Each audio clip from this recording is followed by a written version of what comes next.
The death of Queen Elizabeth II has been announced, bringing to an end the longest reign of any British monarch.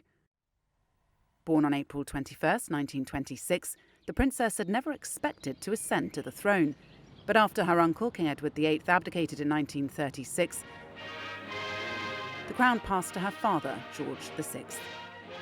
My whole life, whether it be long or short, shall be devoted to your service and to the service of our great imperial family to which we all belong. Tragic news. She was just 25 when she became Queen Elizabeth II in 1952 on the death of her father. And following were the heavily veiled, grieving figures. She was crowned the next year at Westminster Abbey. Winston Churchill was the first of her 15 prime ministers, and during her 70-year reign, there were 14 US presidents. The young Queen Elizabeth spent much of the early years saying farewell to the British Empire amassed by her forebears from Kenya to Hong Kong to Barbados.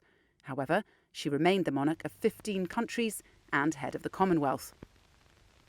Her own personal union to Prince Philip stayed solid for 74 years until his death in April 2021. The couple had 4 children, beginning with Charles, who was born in 1948 and who now succeeds her to the throne. The Queen's life became one of public duty, attending thousands of official engagements across the globe. She was loved and respected by many. Millions turned out to celebrate her 70th year on the throne in June 2022. The Queen herself had to step back from some of the partying due to recurring health problems. Commentators agreed that she came across as a dignified, down-to-earth and witty woman. Critics said she was too solemn and distant, a woman recognised by millions but known by hardly anyone. Away from her public duties, horse racing and her beloved corgis were lifelong passions, as was the outdoors, like her estate at Balmoral in Scotland, where she was more at home in tweeds than tiaras. 1992. Her reign was rarely plain sailing. The 40th anniversary of her accession was a year that she famously described as one of disaster and misfortune. It has turned out to be an annus horribilis. 3 of her 4 children's marriages had failed, and there was a major fire at her Windsor Castle royal residence. The death of Charles's ex-wife, Princess Diana, in 1997 was even more harmful to the family's public prestige. As your queen and as a grandmother, I say from my heart, first, I want to pay tribute to Diana myself. She was an exceptional and gifted human being.